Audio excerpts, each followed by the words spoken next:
오늘 읽은 말씀 이사야 60장 1절 말씀입니다. 1절 말씀 한 절을 함께 읽고 우리에게 주시는 말씀을 나누도록 하겠습니다. 다 같이 읽습니다. 시작.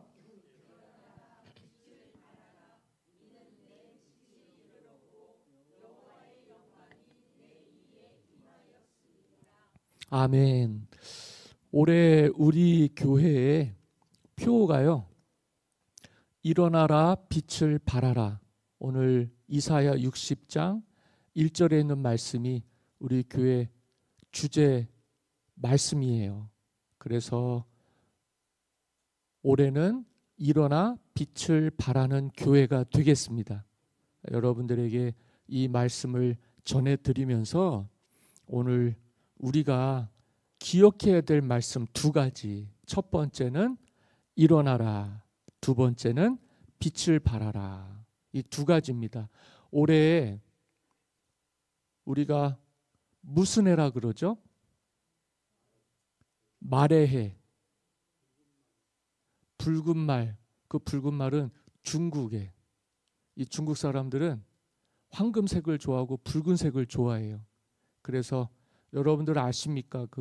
저는 어릴 적에 삼국지라고 이 고대 문헌이 있잖아요. 중국에 여포라고 하는 장수가 타던 말이 적토마예요. 붉을적자에다가 토끼토에다가 말맞자.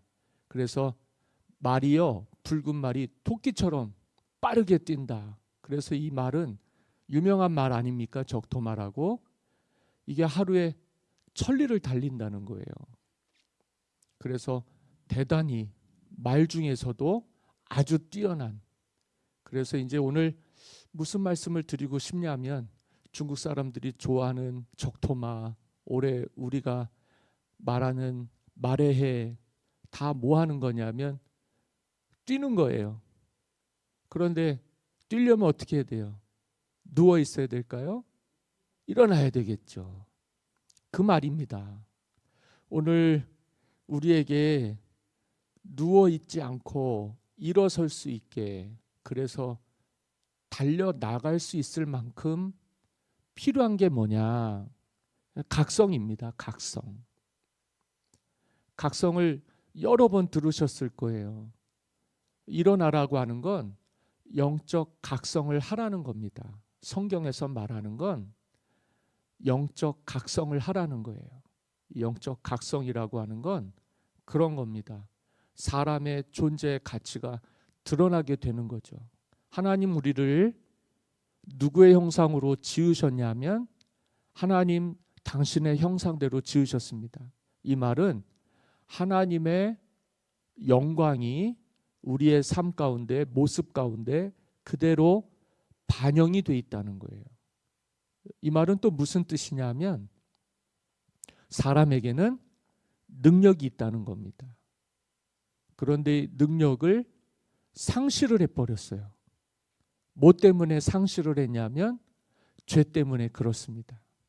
이 죄가 우리를 눈을 멀게 해요. 마음을 어둡게 합니다. 그리고 세상을 바라보게 해요. 땅을 쳐다보면서 살아요. 땅을 쳐다보면 돈이 나와요? 바닥만 쳐다보고 살면은 길이 열립니까? 물론요. 가다 보면 500원짜리도 나오고 10,000원짜리도 나오고. 그래서 우리 집사람 여기 무안에 와서 살면서 산책을 이제 예전에 같이 잘 안 다녔는데 이제 아파서 한 10년 지내면서 둘이 그 시간을 좀 가져요. 근데 무슨 얘기를 하면 저는 방향이 다른 것 같아요. 전 이렇게 시선이 다른 데 있고 우리 집사람은 시선이 이렇게 밑에 있어요. 거기 쳐다보면 뭐가 나오냐? 그랬단 말이에요. 근데 10,000원을 줍는 거예요. 그 다음부터 한 일주일은 저도 땅을 이렇게 막 쳐다보고 다녔습니다. 뭐가 나오긴 나오는 것 같아요. 근데 우리가 다 땅만 쳐다보고 살 수는 없잖아요. 시선과 방향이 이 땅에 속해 있어서 세상을 바라보고 있으면 사람 사는 재미는 있을지는 모르겠습니다만 우리의 존재 자체의 능력은 잃어버릴 수밖에 없다. 그래서 우리는 awakening이라고 그러거든요. 영어로 깨어난다는 거예요. 사람이 어떻게 하다가 깊은 잠에 빠져버렸어요. 하나님 우리를 하나님의 형상대로 지으셔서 본연의 목적에 맞게 잘 살기를 원하시는데 우리가 그만 병이 들은 거예요. 이거를 살려낼 수 있는 방법이 없는 거예요. 그래서 주님을 하나님께서 하나밖에 없는 아들 예수님을 이 땅에 보내주셨어요. 우리가 요한복음을 새벽 기도회 때 한 장씩 말씀을 읽으면서 이 복음의 요한이 말하는 복음, 그 복음에서 무엇을 그렇게 드러내려고 했는가, 그리고서 이렇게 봤거든요. 봤는데 이 요한은 주님이 하나님이신 것을 드러내고 싶으신 거예요. 정말 하나님이신 걸 드러내고 싶었어요. 세상 사람들에게. 근데 드러낼 수 있는 방법이요 많지가 않은 거예요. 그래서 7가지 표적, 기적이라고 하는 걸 엄선을 해서 성경에다가 요한복음에다가 기록을 했어요. 그리고 진짜 중요한 건 뭐냐면 기적도 또 병고침도 또 죽은 자가 살아나는 것도 다 귀합니다만 진짜 중요한 건 예수님이 누구이시냐. 우리 예수님은요, 요한이 말하는 예수님은 우리가 우러러봐서 주님의 그 영광을 우러러봐서요 하나님의 영광의 빛의 자녀로 살아갈 수 있는 유일한 분이라고 기록을 하는 거예요.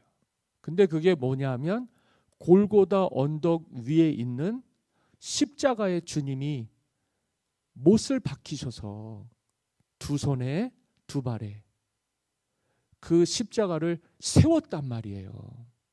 우리는 십자가는 그냥 십자가일 뿐이잖아요. 사람들이 거기서 예수님을 발견할 수는 없잖아요. 그런데 이 십자가는 예수님이 우리 죄를 대신 지셔서 두 손에 두 발에 못이 박히셔서 모든 사람들을 위해서 들려진 십자가인 거예요. 거기서 누구를 바라보게 되냐면 예수님을 바라보게 되는 거죠. 근데 그분은 우리의 죄를 대신해서 십자가의 처형을 받으시고 그렇게 십자가에서 사람들이 보는 앞에서 죽으신 분이에요. 그리고 그가 십자가에서 내려져서 아무도 사용하지 않은 무덤, 굴 속에 누이시고 돌로 막았는데 사흘 만에 부활하신 하나님이신 거예요. 우리가 우리 예수님을 이렇게 우러러 봐야 될 줄 믿습니다. 땅만 쳐다보면서 사는 게 아니라 주님의 시선을 느끼면서 오늘 우리가 십자가를 바라볼 때 거기에 달리신 분이 나의 주님이신 것을 보게 되는 순간 그 사람의 영혼 속에 구원의 은혜가 임하게 된다는 사실을 저와 여러분들이 기억하고 사셔야 돼요. 그래서 올해는 여러분들이 잠에서 깰 수 있게 되기를 바랍니다. 누워서는 주님 바라볼 수 없어요. 눈 감고는 주님을 바라볼 수 없어요. 적어도 그 십자가가 높이 이 세상에 2000년 전에 우리를 위해서 예수님이 달리셔서 이렇게 들리셨는데 사람이 그렇게 모든 사람 보는 앞에서 정말 죄인으로 십자가에 못 박혀서 이렇게 높이 들리셨던 것이 우리에게는요 놀라운 은혜가 되니까 예수님을 바라보시면서 주께서 달려서 죽으신 십자가를 바라보시면서 우리의 마음을 치유받고 회복해 되시는 귀한 한 해가 되시기를 바랍니다. 일어나라, 그 말이라고 하는 건 깨어나라는 뜻이에요. 그렇게 되면 어떻게 되느냐? 아까 우리 박성권 권사님이 적토마, 올해는 그냥 말이 아니래잖아요. 사람들은 거기에다 의미를 엄청 많이 부여하거든요. 정말 적토마처럼 달려도 피곤하지 않고 고단하지 않은 진짜 사명대로 사는 예수님의 사람들이 되시기를 간절히 소망합니다. 우리나라에 1903년에 하디 선교사가 자기 자신이 공개적으로 회개를 했어요. 나 너무 미안합니다. 한국 땅에 와서 사람들 업신여기고 가마 타고 다니면서 서양 선교사니까 눈이 파랬을 거 아니에요? 얼굴이 하였을 거 아니에요? 머리가 금발이지 않았겠어요? 사람들이 보고 신기해하는 거예요. 그리고 선교사였지만은 우리나라 사람들이 예전에 엄청 못 살았잖아요. 그런데 서양 사람들은 우리가 선교사들을 처음 만났던 1885년 부활절 이후에요. 서양 선교사들이 많이 들어왔는데 이 사람들은 굉장히 지식인들이었고 문명인들이었고 잘 사는 사람들이었어요.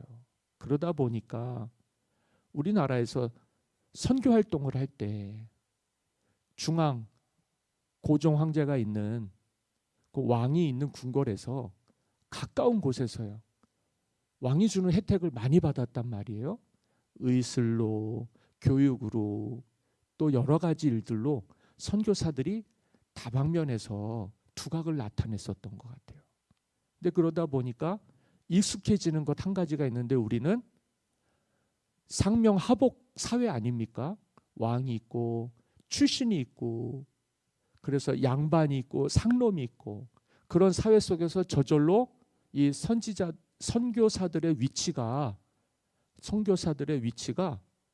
위에 있는 거예요. 그러니까 사람들을 밑으로 보고 살지 않습니까? 우리 사회에서 한국 사람들을 대하던 선교사들의 마음의 자세가 그랬던 것 같아요. 그래서 이 하디 선교사가 공개적으로 회개를 했습니다. 잘못했다고. 당신들한테 너무너무 깊이 잘못했다고 사과를 하면서 회개하는 일이 있었어요. 그게 이제 1903년에 원산에서 있었는데 그게 부흥운동의 불씨가 됐습니다. 그리고 이제 1907년에 한국 사람인데 길선주라고 하는 사람이 사람들 앞에서 공개 회개를 했어요. 나 너무 잘못했습니다. 나 깨끗한 척하고 살았는데 나 그런 사람 아닙니다. 그리고는 자기가 자신의 죄를 공개적으로 자복을 하고 회개하는 일이 있었는데 그 일을 통해서요 평양에 대붕운동이 일어났어요. 우리 각 사람은요 그냥 살면 그냥 우리의 인생은 그냥 일반적인 평범한 인생이 돼요. 진짜 중요한 건 뭐냐면 사람이 예수님을 만나서요. 주님이 나를 위해 십자가에 달려 죽으신 하나님의 아들이심을 믿으면은요. 사람은 영원히 살아나게 됩니다. 그래서 자기가 누구인지를 깨닫냐면 죄인인 줄 깨닫게 돼요. 근데 그게 너무너무 안타까운 거예요. 숨길 수가 없고 또 그게 은혜라고 하는 이 은혜는요. 굉장히 특별한 거예요. 사람이 자기 죄를 어떻게 깨달았겠어요? 스스로 깨달았겠어요? 하나님이 깨닫게 해주셔서 깨달았겠어요? 하나님이 깨닫게 해주셨기 때문입니다. 그래서 그거를 선물이라고 하는 거죠. 은혜를. 그걸 깨닫고서 이 사람들이 사람들한테 공개적으로 자백을 했단 말이에요. 하나님이 어떻게 그 사람을 통해서 역사하셨을까요? 사람들에게 도화선이 되게 한 거예요. 야, 사람은 무감각하게 살면 안 되는구나. 사람은 거듭나야 되는 거구나. 사람은 저렇게 바뀌는 거구나. 사람이 똑같거든요. 인생이 그렇죠. 근데 예수님을 만난 순간 변화되는 거예요. 그러니까 전에는 죄인인 줄 모르고 살았는데 나는 죄인입니다 하고 하나님께 전적으로 의지를 하게 되는 거예요. 그러니까 무슨 일이 일어나냐면 하나님의 나라의 일들이 부흥하는 일이 생기는 거죠. 원산이 그렇게 해서 부흥운동이 일어났고 평양이 그렇게 해서 부흥운동이 일어났는데 이 부흥이라고 하는 게 하나님의 자녀들이 각성할 때 일어난다는 것입니다. 예수 믿는 사람들이 각성할 때, 깨어날 때, 죄에 무감각하게 살던 사람들이 하나님이 비추는 빛을 받아서 자기 자신의 죄가 드러나게 되고 그 죄에 대해서 하나님께서 다루실 때 회개하게 되는데 회개하고 나면 새 사람이 되더라. 그러면 누워 살지 않고 일어서게 되더라. 일어서서 주님과 함께 뛰게 되더라. 그게 이제 신앙의 열심 아니겠습니까? 믿음 생활은 작년이나 올해나 내년이나 비슷비슷하겠죠. 그렇지 않아요? 처음 믿을 때부터 지금까지 믿음이 쭉쭉 성장하는 사람들 많지 않습니다. 그리고 오히려 시간이 지났을 때 묵은지가 되는 거예요. 새롭지가 못하고 묵은 게 돼서 사람들은 묵은 게 좋다고 그러지만 하나님은 새 사람을 원하세요. 새롭게 되기를 원하는 거예요. 익숙한 환경에 습관을 따라서 신앙생활하는 게 아니라 늘 언제나 처음처럼 언제나 새 것처럼.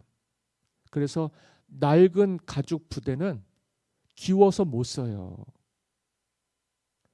새 포도주를 넣으려면 낡은 포도주 부대가 가지고 있으면 안 돼요. 새 포도주는 새 포도주를 담을 수 있는 새 부대에 넣어야 됩니다. 이게 성경에서 하는 말이에요. 우리가 하나님이 일하시는 일을 2026년에 기대를 한다면 저와 여러분들은 예전에 입었던 낡은 옷, 예전에 가지고 있었던 낡은 것, 이것을 버려야 됩니다. 익숙하게 권사님들, 집사님들이 하시는 일들이 아니라 어제와 오늘은 분명히 다른 날이에요. 어제는 그렇게 지나갔을지 모르지만 오늘은 새 날입니다. 작년은 지나갔지만 올해는 다를 것입니다. 작년에는 어렵게 시작했지만 올해는 하나님의 은혜로 시작할 수 있습니다. 그러려면 저와 여러분들이 잠에서 깨셔야 됩니다. 익숙한 것 자체가 나쁜 건 아니에요. 그래도요, 변화되셔야 됩니다. 나이가 드셔도요, 변화되시면 언제나 청춘일 수 있어요. 하나님 우리에게 새 힘을 주시니까요. 아니, 말도 각성하면 천리를 달린다는데 하나님 우리에게 사명을 주셨는데 무감각하게 살면서 잠들어 있다면 어떻게 하나님을 기쁘시게 할 수 있겠습니까? 그래서 올 한해는 여러분들이 일어날 수 있게 되기를 간절히 소망합니다. 전에 제가 여기가 아니라 다른 데서 일어나야 된다 그랬더니 누가 주무시다가 일어났어요. 자리에서. 일어나세요 그랬더니 누가 한 분이 일어나더라고요. 그게 아닙니다. 그게 아니에요. 아, 내가 스스로 내 죄를 깨닫고 내가 하나님의 사람답게 사람 앞에서 잘 살아야 되겠다. 그러니까 부흥이 일어나더라. 사람들이 예수님께로 많이 돌아오게 되더라. 그래서 평양이라고 하는 도시는 1907년 길선주라고 하는 사람의 회개와 각성을 통해서요.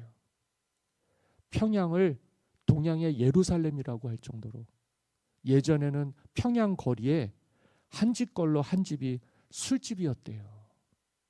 도박하고 정말 음란한 도시였는데 그때 1907년에 있었던 그 길선주의 공개 회개를 통해서요. 그 거리가 교회들이 세워지고요.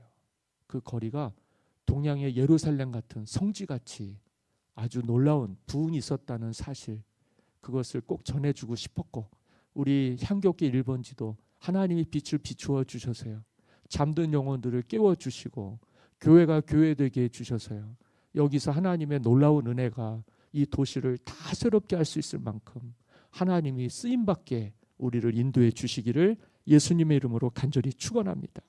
두 번째요, 빛을 발하라. 우리가 영적 각성이 필요하다.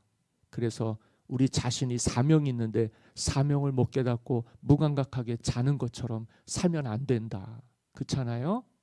그리고 두 번째, 빛을 발하라. 제가 어제 교회를 왔거든요. 밤에 이렇게 교회를 오는데 너무 화난 거예요. 그래서 하늘을 이렇게 봤죠. 그랬더니 달이 환하게 뜬 거예요. 새해 달은 처음 봤어요. 제가 올해 2026년에 달을 쳐다보니까, 여러분 가끔씩 하늘도 좀 보세요. 근데 그 달이 자기가 빛이 나는 거예요? 아니면 뭐에 의해서 빛이 생기는 거예요? 달은요, 빛이 없어요. 뭐 때문에 달이 그렇게 환하게 빛을 비추는 것처럼 밤을 비추고 있냐면 맞은편에 있는 태양 때문에 그래요. 태양이 빛을 달에게 비추니까 이 밤에 달이 우리에게 빛을 비추는 것처럼 환하게 비추고 있는 거라고요. 빛을 발하라 그러니까 마치 우리가 비친 것처럼 생각하는 분들이 있는데, 우리는 그런 존재가 아니에요. 우리가 무슨 빛을 사람들한테 비출 수 있겠어요? 밤에 우리가 나가면 이 사람 저 사람 못 알아보는 거 다 똑같죠. 우리가 자체가 그냥 막 발광을 해갖고 막 에너지가 있어갖고 빛을 비추는 게 아니잖아요. 빛을 발하라는 건 하나님이 주시는 빛을 받아서 그 빛을 대신 사람들에게 비추는 사람이 되라는 거예요. 할렐루야. 여러분들이 그렇게 살아야 세상이 밝아지는 겁니다. 여러분들이 하나님이 주시는 빛을 받으려면은 누구를 바라봐야 돼요? 달이 태양을 마주보고 있는 것처럼 우리가 하나님을 마주보고 있어야 되는 거예요. 마주본다는 건 누구를 바라보는 거예요? 하나님을 바라보는 거예요. 올해는 여러분들이 주님을 바라보시면서 인생을 살아가시기를 간절히 소망합니다. 그러면 주님의 빛이 나를 비추실 거예요.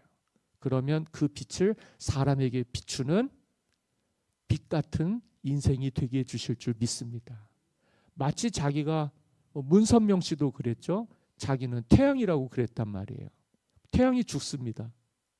그래서 이단은 백해무익한 거예요. 그리고 그의 아내가 또 통일교를 이끌어요. 나는 그분을 통일교 사람들이 요즘 하도 방송에서 나오니까 이렇게 들여다봤더니 홀리 마더 한이라고 그러더라고요. 홀리 마더 한, 이게 무슨 말인가? 거룩한 어머니 한학자라는 거예요. 그이가 한씨더라고요. 한씨. 근데 자기가 무슨 거룩하고 뭐 어머니며 자기가 무슨 하나님이겠어요. 홀리 마더 한. 사람들이 그렇게 불러요. 그 일을. 참 어이가 없죠. 거룩이라고 하는 건 세상에 있는 게 아니에요. 거룩이라고 하는 건 하나님께만 있는 거예요. 홀로 거룩하신 하나님이십니다.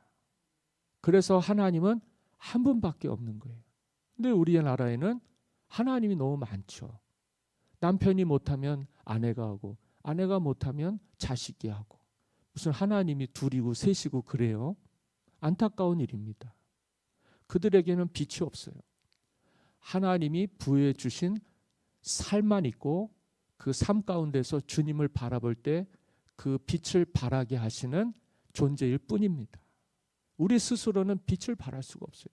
우리 스스로는 선한 일을 할 수 없어요. 우리 스스로는 열매를 맺을 수가 없습니다. 우리가 하나님의 일들이 부흥하기를 원하고 이 땅에 하나님의 나라가 임하기를 바란다면 우리는 하나님을 마주 볼 수 있어야 돼요. 모세처럼, 바울처럼, 그렇게 되면 하디 선교사처럼, 길선주 장로처럼 자신이 어떠한 존재를 깨닫게 되겠죠.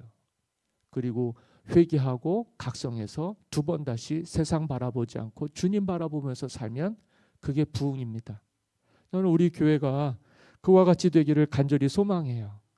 그냥 우리 자체 그대로 있어서 그냥 한 달란트 받은 사람처럼 한 달란트 그냥 가지고 주님께 나가기보다는 두 달란트 받은 사람처럼, 다섯 달란트 받은 사람처럼요, 남기실 수 있었으면 좋겠어요.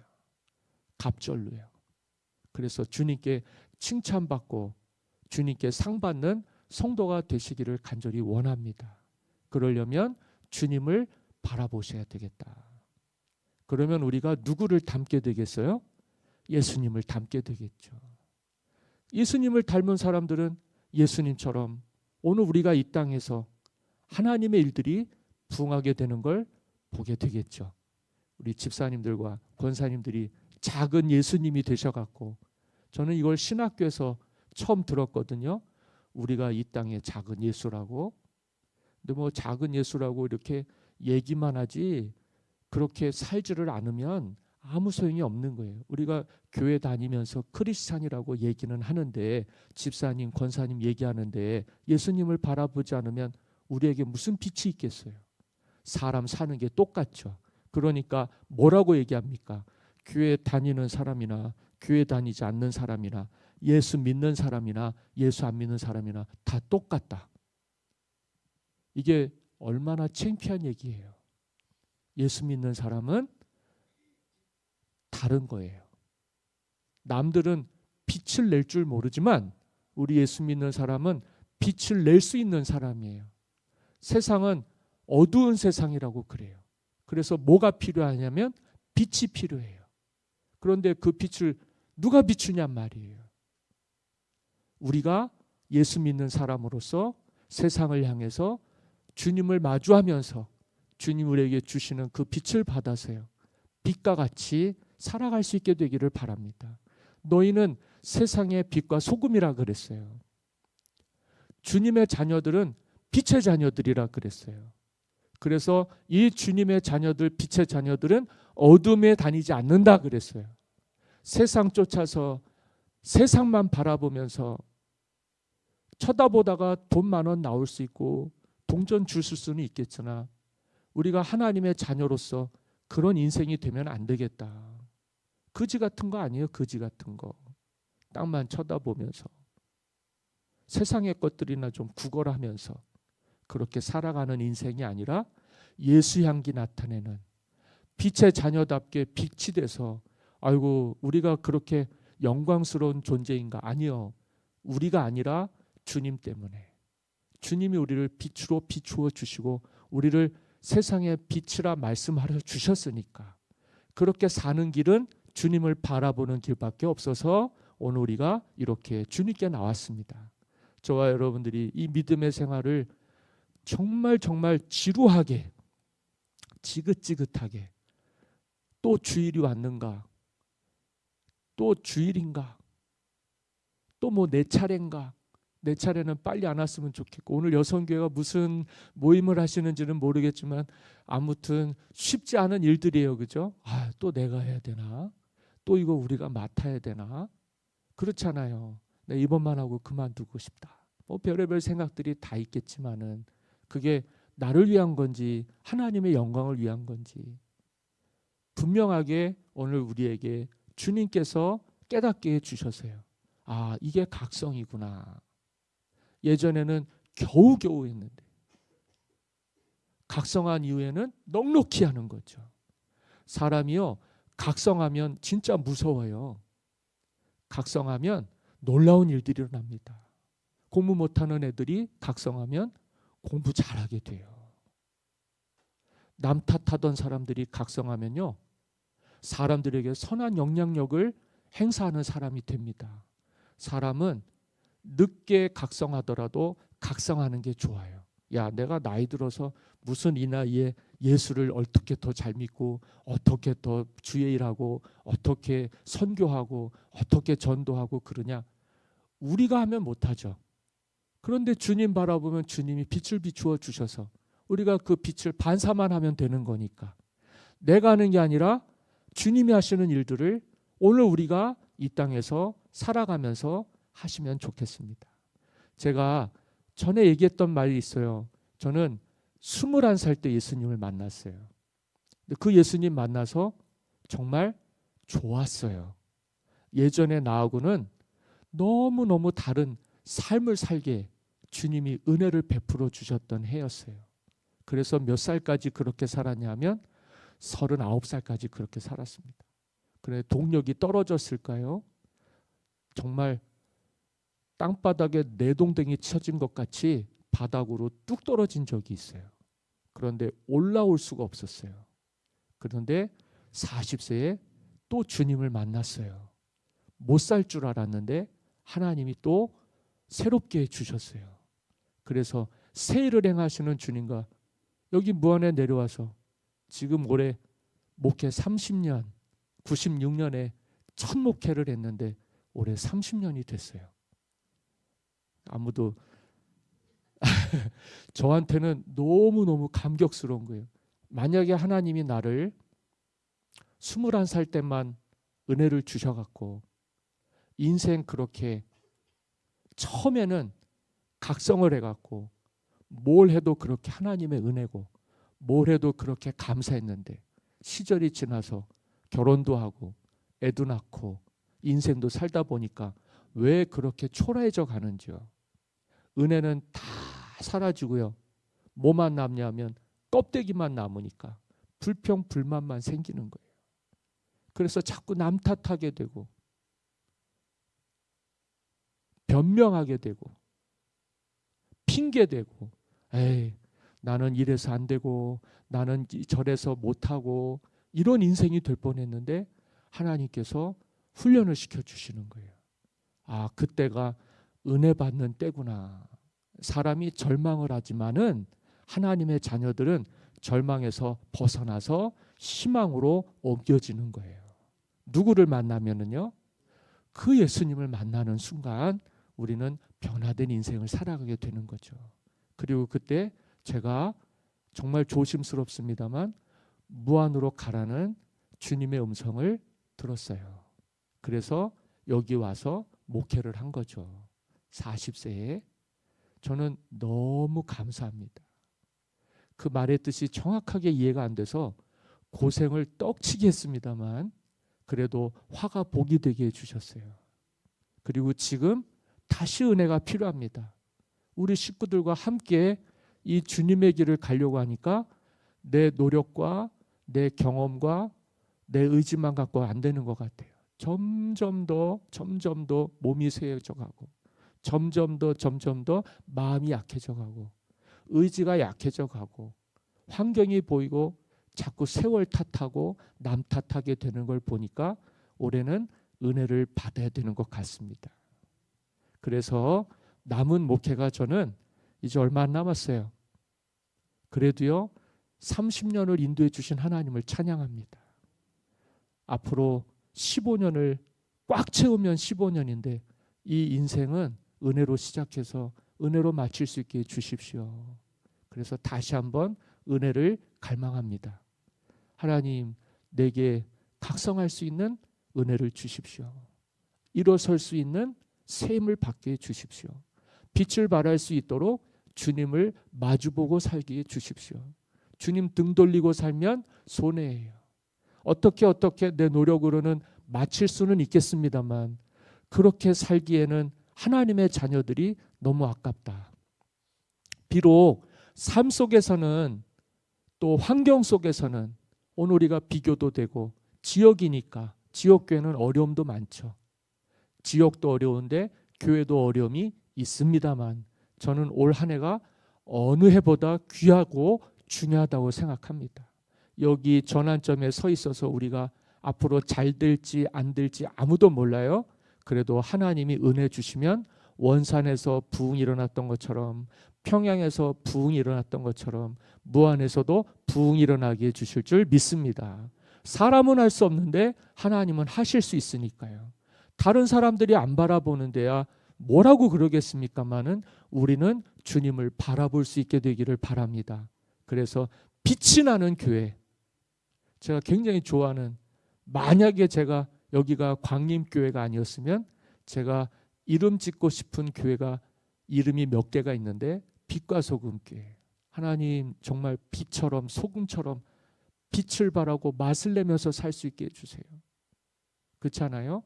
하나님의 영광과 기쁨이 될 수 있도록 가정도 살아나고 교회도 살아나는 영적 각성과 정말 주님을 마주하며 살 때 나타나는 하나님의 일들이 부흥하게 되는, 그게 이래로 끝나는 게 아니라 한 번으로 끝나는 게 아니라 주님 나라 이루실 때까지 누가 각성을 했다가 또 약해질 수 있으면 또 누군가가 또 각성을 하셔서 하나님이 여기서 말씀하시는 것처럼 일어나라 빛을 발하라.